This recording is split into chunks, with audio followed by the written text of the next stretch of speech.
How to reduce bike loan कम करने का सही तरीका। हेलो दोस्तों, आज मैं आपको सही बाइक लोन चुनने में और आपके चल रहे बाइक लोन को जल्दी बंद करने के लिए कुछ टिप्स बताऊंगा। वीडियो में बने रहे। वीडियो में हम देखेंगे कि बाइक लोन को कैसे कम किया जा सकता है।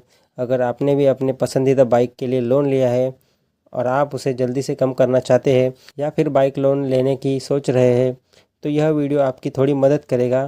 वीडियो में बने रहें।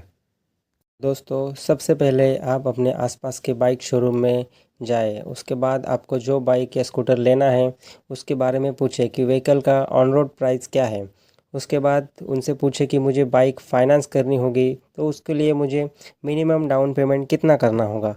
उसके बाद वो आपको बताएगा कि 10-20 हज़ार समथिंग जो आपको रख। दूसरा पॉइंट, ज़्यादा से ज़्यादा डाउन पेमेंट करने की कोशिश करें। अधिक से अधिक डाउन पेमेंट करना आपके बाइक लोन के ब्याज को कम करने का सरल तरीका है।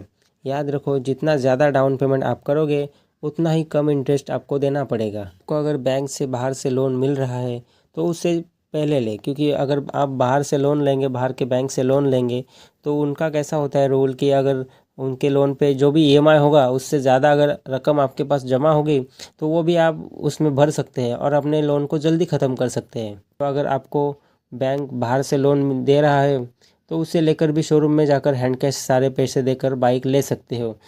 पर इसकी संभावना कम होती है, क्योंकि जो अच्छे जॉब पे ना हो उनको बैंक कभी कभी लोन देने से मना कर देता है।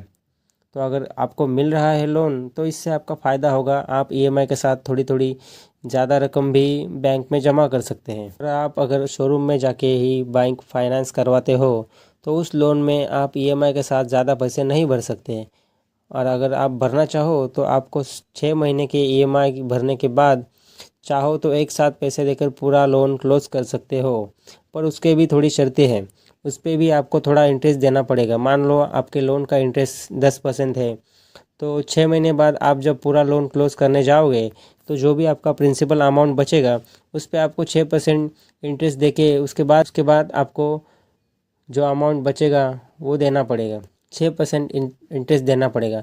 मैंने एल&टी फाइनेंस से एंटर को लिया है, तो इसकी वजह से मैंने उनके कस्टमर केयर में फ़ोन किया तो उनसे मुझे थोड़ी जानकारी ये प्राप्त हुई। बट ये रूल एल&टी फाइनेंस का रूल है, और आपका अगर शोरूम वाले ने दूसरा किसी फाइनेंस कंपनी से करवाया होगा आपका बाइक फाइनेंस, तो उनका हेल्पलाइन नंबर या कस्टमर केयर नंबर पे आप कॉल करके उनसे थोड़ी जानकारी ले सकते हैं कि मैं अपने लोन को अगर क्लोज़ करना चाहूँ तो कितना इंटरेस्ट होगा, कितने महीने बाद कर सकता हूँ। ये सब उनके पास से जानकारी लें आप।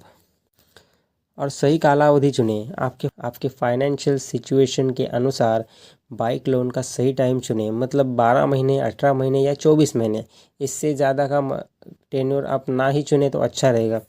ज़्यादातर वो टाइम चुनो जिस टाइम पीरियड के अनुसार जो ईएमआई होगा आपको उसे देने में तकलीफ़ ना हो।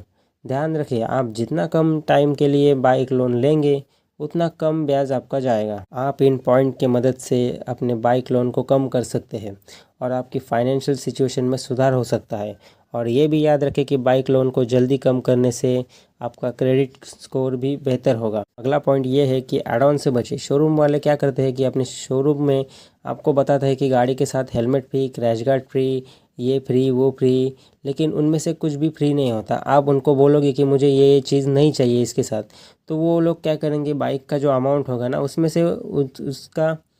उसमें से थोड़ा अमाउंट कट कर देंगे। मतलब जो भी चीज़ का हेलमेट या किसी का आप नहीं लोगे तो उसका अमाउंट आपके बाइक के अमाउंट से कट होगा।